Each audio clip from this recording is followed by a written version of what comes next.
तो भगवान शंकर को श्रावण प्रिय है। एक कारण कहा कि मंथन में जो विष निकला उस विष का पान किया और भगवान देवताओं ने मिलकर भगवान शंकर का जलाभिषेक किया।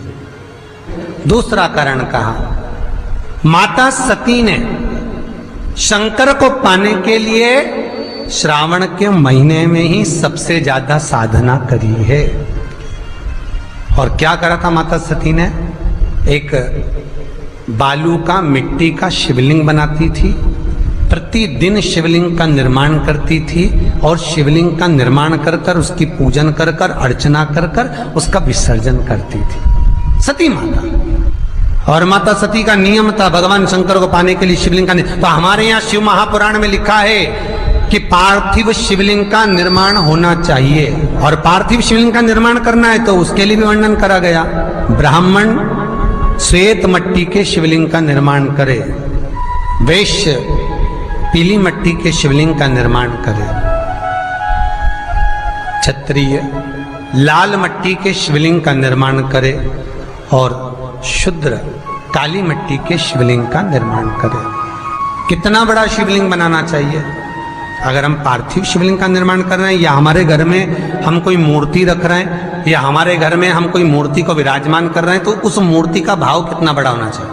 तो कहा, जमीन पर अपने हस्त कमल को रखकर अंगूठे को ऊंचा कर कर देख लो, बस इतनी बड़ी मूर्ति घर के अंदर होना चाहिए। चाहे वो लड्डू गोपाल की हो, चाहे वो दुर्गा भवानी की हो, चाहे वो राम जी की हो, शंकर जी की हो, कृष्ण की हो, जिसकी रखना हो, बस इतनी बड़ी मूर्ति घर के अंदर होना चाहिए। क्यों? इससे बड़ी अगर मूर्ति होती है तो जैसे मंदिर में सेवा होती है उतनी सेवा की उसको जरूरत पड़ती है, और अगर इससे छोटी मूर्ति होती है, जितनी छोटी होगी उतनी सेवा कम करना पड़ती है। तो मूर्ति जितनी छोटी होगी उतना सुख प्रदान करे, उतना आनंद देगी। पर श्रावण के महीने में यदि आप रोज शिवलिंग नहीं बना सकते तो पूरे महीने में एक बार शंकर का शिवलिंग का, पार्थिव शिवलिंग का निर्माण करना चाहिए, जरूर करना चाहिए। और पार्थिव शिवलिंग का निर्माण कर कर उसकी आराधना, उसकी अर्चना, उसकी पूजन करना चाहिए। नमः शिवाय, ओम नमः शिवाय, ओम नमः शिवाय, नमः शिवाय। पार्थिव शिवलिंग का जब भी निर्माण करें, किसी थाली में या पात्र में, जिसमें भी आप निर्माण कर रहे हैं, उस पार्थिव शिवलिंग को बनाने से पहले उसके अंदर, पात्र के अंदर एक बेलपत्र रखे। बेलपत्र क्या? आपको कथा में कल कहा था, बेलपत्र का वृक्ष माता पार्वती के नयन अश्रु से प्रकट हुआ है, और रुद्राक्ष का वृक्ष शंकर भगवान के नयन अश्रु से प्रकट हुआ है। तो बेलपत्र रखकर फिर उसके ऊपर शिवलिंग का निर्माण करें, फिर उसके ऊपर शिवलिंग, उसका लाभ आनंदित होगा, उसका सुख आनंदित होगा, वो आनंद फल देने वाला होगा। कई लोग सीधे थाली में शिवलिंग बना देते हैं। माता पार्वती के हस्त कमल पर शिवलिंग का निर्माण है महाराज, हस्त कमल सुख देने के लिए। तो भगवान शंकर के शिवलिंग का निर्माण करें। माता सती ने भी किया। यही श्रावण के महीने में माता सती शंकर भगवान के शिवलिंग का निर्माण करती है, पूजन करती है, अर्चना करती है। फिर शाम के समय उस शिवलिंग को मस्तक पर स्पर्श कर कर जलाशय में, कुंड में, जल में, बावड़ी में, कुएं में, तालाब में उसका विसर्जन करती है मां।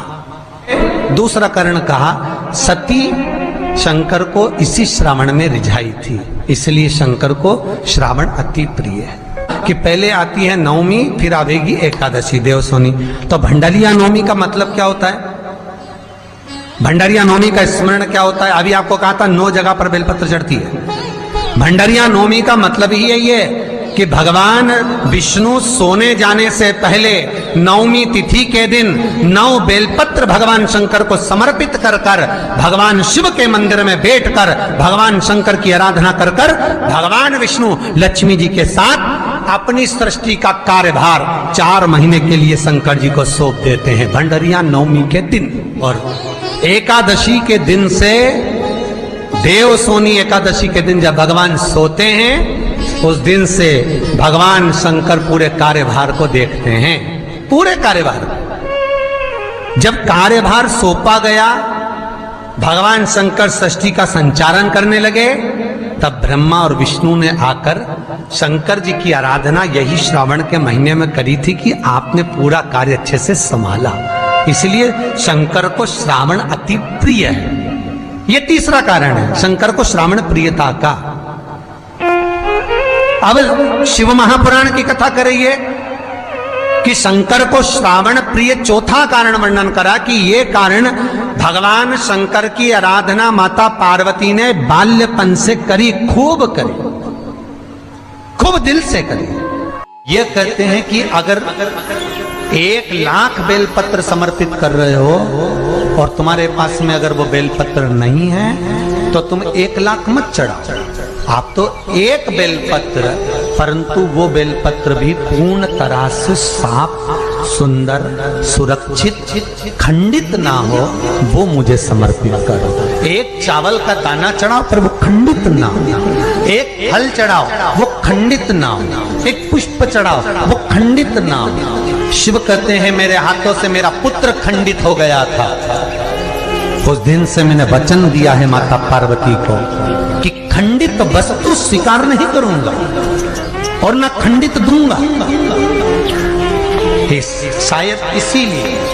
शायद इसीलिए ये चरित्र कथा है कि जिस नारी का गर्भ 2-3 महीना ठहरने के बाद में गर्भ गिर जाता हो, 4 महीना ठहरने के बाद गर्भ गिर जाता हो, गर्भ बच्चा पूर्ण नहीं होता हो, या बच्चा कहीं शरीर के अंदर डॉक्टर कह रहे हैं सोनोग्राफी में कि ये विकलांग है, बच्चे के पाँव में या मुख में या शरीर में पानी भरा गया है, ये सुरक्षित नहीं होगा, ये बुद्धि से कमजोर होगा, या ये बच्चा ऐसा विकलांग होगा, तो उसी समय पर जैसे ही डॉक्टर ने कहा वैसे ही एक श्रीफल, और वो श्रीफल खंडित नहीं होना चाहिए, उस श्रीफल पर जो नारी है गर्भ से है, उस नारी का सिर से लेकर एड़ी तक एक लच्छा मतलब मोली मतलब नाड़ा जो हाथ में बांधते हो कलेवा, उसको नाप कर श्रीफल पर भगवान शंकर का नाम लेकर उस स्त्री का नाम और गोत्र बोलकर बांधकर भगवान शंकर के चरणों में ले जाकर रख दीजिए, फिर वो बच्चे की जवाबदारी शिव की हो जाती है, फिर शंकर की, क्योंकि शिव ने माता पार्वती को वचन दिया था कि मैं खंडित नहीं दे सकता। सारे देवताओं के मंदिर में नारियल फूटता है, हनुमान जी के मंदिर में नारियल फूटता है, राम जी के मंदिर में नारियल फूटता है, देवी जी के मंदिर में नारियल फोड़ा जाता है, पर शंकर जी के मंदिर में नारियल नहीं फोड़ा जाता।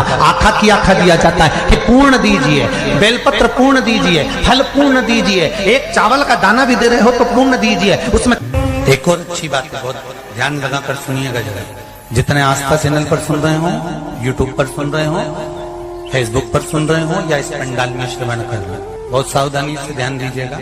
कभी श्रावण महीने में अगर आप शंकर जी के मंदिर में जाएं और शिव मंदिर किसी वृक्ष के नीचे हो, बट वृक्ष के नीचे हो, चाहे पीपल के वृक्ष के नीचे हो, चाहे वो आंवले के वृक्ष के नीचे हो, चाहे वो बेलपत्री के वृक्ष के नीचे हो, चाहे वो शमी के वृक्ष के नीचे हो, चाहे जिस वृक्ष, कोई भी वृक्ष के नीचे अगर कोई शिवालय है, शंकर जी का कोई मंदिर या शंकर जी का कोई शिवलिंग रखा होगा, तो एक दुर्वा किसी भी श्रावण महीने में तुम जब भी किसी शिवालय में जाएं, जिस वृक्ष के नीचे शिवलिंग हो, उस शिवलिंग पर ये शिवलिंग रखा हुआ है, ये जलाधारी है। जलाधारी पर जहां शिवलिंग रखा हुआ है वहां कटी भाग है, कटी भाग माता पार्वती जी का हस्तकमल, उसके ऊपर रखा हुआ है शिवलिंग, सामने अशोक सुंदरी और भगवान शंकर के दोनों पुत्र गणेश कार्तिकेय, ऊपर से जल गिरता है जया, विषहारा, शामलीवारी, दौतली, देव,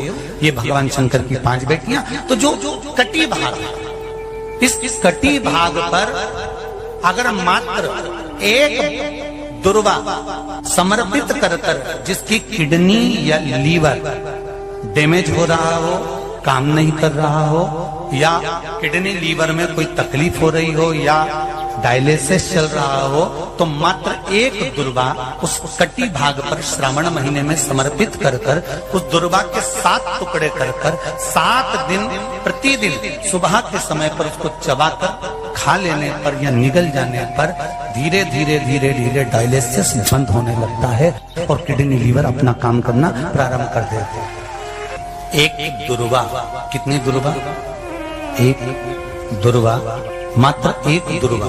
शंकर भगवान पर चढ़े हुए जल जब नीचे की ओर आता है, जिस जगह पर जल गिरता है उस जगह पर मात्र एक दुर्वा अपनी कामना कर कर इस शरीर के सुख के लिए शंकर भगवान के जल गिरने वाले स्थान के पास में अवधूतेश्वर महादेव के नाम से रख दी जाती है तो जिंदगी में कभी बड़ी बीमारी नहीं आती। उसी तरह इससे रोग को समाप्त करने के लिए दुर्वा का प्रयोग किया गया। आप लोगों ने पूर्व में जो शिव महापुराण की कथा कुबेरेश लोहा की धरा से करी थी वो आप लोगों को ध्यान में होगा। दुर्वा कैसे उत्पन्न हुई थी, दुर्वा का महत्व क्या है, कितनी दुर्वा चढ़ाना चाहिए, कैसी दुर्वा चढ़ाना चाहिए, दुर्वा की उत्पत्ति कहाँ से हुई है, दुर्वा तोड़ने के बाद पानी में डालने के बाद फिर हरी हो जाती है, इसका क्या कारण है,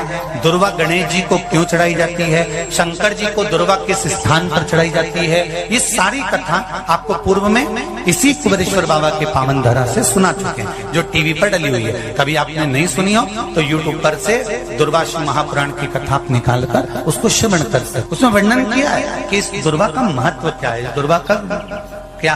मात्र एक दुर्वा शिवलिंग पर चढ़े हुए जल जहां से नीचे की ओर गिरता है उस जगह पर मात्र अपने शरीर की कामना करते हुए भगवान से रोग मुक्ति के लिए एक दुर्वा अगर समर्पित कर दी जाए तो कोई बड़ी बीमारी जिंदगी में आ ही नहीं सकती, ग्रहण ही नहीं, मतलब ग्रसित नहीं कर सकती। श्रावण के महीने की श्रावण शिव महापुराण की कथा सुन रहे हो, एक बात दिल से बताना, जितनी सौभाग्यवती माताएं होती हैं ये संक्रांति पर भी 13 चीजें दान करती हैं, 14 चीजें दान करती हैं। बीच में कोई 16 सोमवार का उद्यापन करेंगी तो भी सुहाग की सामग्री देंगी, उद्यापन करेंगी तो भी सुहाग की सामग्री देंगी, कोई कार्य करेंगी तो भी सौभाग्य की सामग्री देंगी। सौभाग्य की सामग्री का दान क्यों किया जाता है,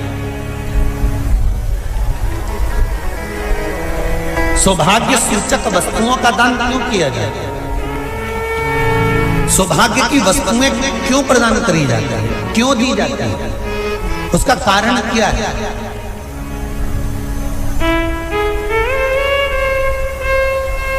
क्यों देते हैं महाराज?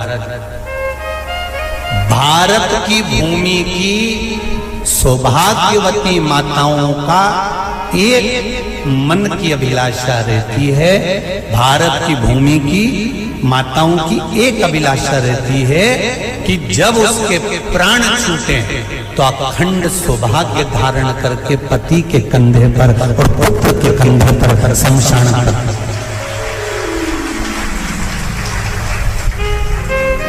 ये भारत की भूमि की माताओं की सोच है, उनके मन का संकल्प, उनके मन का भाव।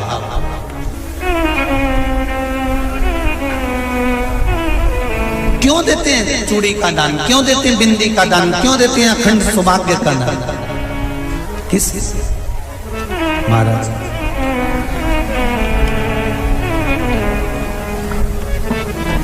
मेरे हाथों में भर भर के चूड़ी रहे,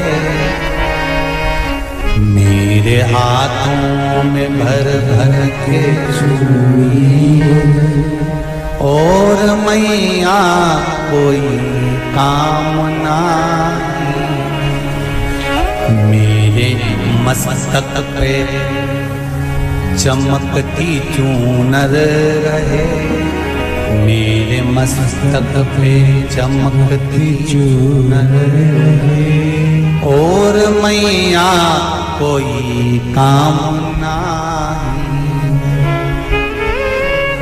मेरी मांगों में भर भर के सिंदूर रहे, मेरी मांगों में भर भर के सिंदूर दूर रहे और मैया कोई काम नहीं।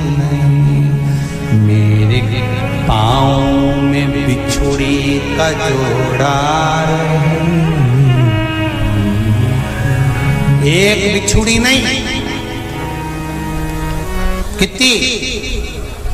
2 3 4 5, एक एक पाँव में जोड़े से बिछुड़ी होना चाहिए, केवल एक नहीं, सिंगल नहीं। वो तो आजकल का फैशन हो गया महाराज, जो केवल एक बिछुड़ी धारण कर लो उसी में फैशन दिखे। श्रावण की शिव महापुराण की कथा कहती है, जब बेटी को विदा करा जाता है और पहली बार बेटी के पांव में जब बिछुड़ी डाली जाती है तो वो बिछुड़ी भी अलग अलग नहीं होती, उस बिछुड़ी के जोड़ को चेन से एक दूसरे से बंधा हुआ होता। बोलो सही है कि गलत? जितने आस्था चैनल पर कथा सुन रहे हैं, जितने फेसबुक पर सुन रहे हैं, यूट्यूब पर सुन रहे हैं, सुन लेना कि मेरे भारत की माताओं का जब पाणी ग्रहण संस्कार किसी बेटी का होता है, उसके पांव में जब पहली बार बिछुड़ा पिनाया जाता है, बिछुड़ी पिनाई जाती है, तो वो बिछुड़ी भी एक दूसरे से बंधी हुई होती है, चेन से बंधी हुई होती है। उसको अलग अलग वाली बिछुड़ी शादी के मंडप में नहीं पिनाई जाती। क्यों? जैसे ये बिछुड़ी एक दूसरे से पांव में बंधी हुई है, तुम्हारी जिंदगी अंतिम श्वास तक ऐसी ही बंधी हुई है, यही बनना चाहिए। वो तो अब माताओं ने थोड़ा सा फैशन चेंज कर दिया, अब पांव में ज्यादा बिछुड़ी निकलती, गड़ती है, चुभती है, एक बिछुड़ी धारण है। महाराज पर नहीं, बिछुड़ी भी 2 हो, जोड़े से। हमारी माताएं, भारत की भूमि की जो माताएं हैं, ये चूड़ी भी हाथ में पहनती है तो जोड़े से पहनती है। बोलो जैसा सही है कि गलत है? एक अकेली चूड़ी माताएं हाथ में धारण नहीं करती हैं।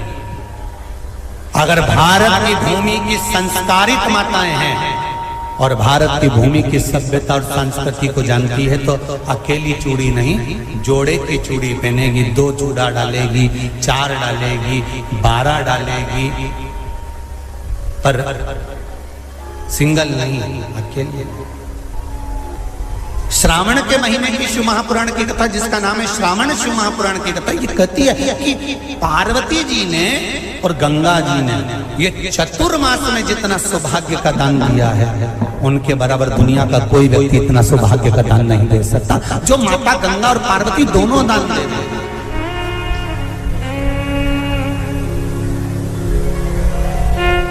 प्रतिदिन दे रहे हैं। और अब तो फैशन आ गया, तुम लोगों जो सौभाग्य का दान देते हो प्लास्टिक की डलिया में देते हो, पर एक एक पुराण को उठा कर देख लेना, एक एक उद्यापन को उठा कर देख लेना, जितनी तुम कथा तुम्हारे घर में छोटी छोटी कथाओं की पोथियां पड़ी हो, उनको उठा कर देख लेना। उसमें नहीं लिखा कि प्लास्टिक की डलिया में सौभाग्य की वस्तु का दान दिया जाता है, उसमें लिखा है बांस की पिटारी में, बांस की डलिया में सौभाग्य की वस्तुओं का दान दिया जाता है। क्यों? क्योंकि बांस वंश की वृद्धि करता है, बांस सौभाग्य की वृद्धि करता है, और बांस अखंड सौभाग्य, जैसे बांस का पौधा बढ़ते चले जाता है, बढ़ते चले जाता है, उसी तरह बांस की डलिया में जब दान दिया जाता है, बांस की टोकनी में जब दान दिया जाता है, तो ये भाव रखा जाता है कि तुम्हारा सौभाग्य ऐसे ही बढ़ता रहे। पर अब थोड़ा सा फैशन चेंज हो गया तो प्लास्टिक की डलिया, पर प्लास्टिक की नहीं।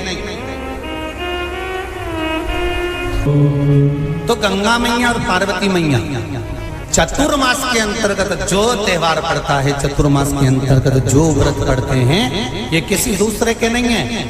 तीज का व्रत माता पार्वती का, छठ का व्रत माता पार्वती का, चतुर्थी का व्रत माता पार्वती का, ये सारे व्रतों की शुरुआत गंगा और पार्वती ने अपने बल से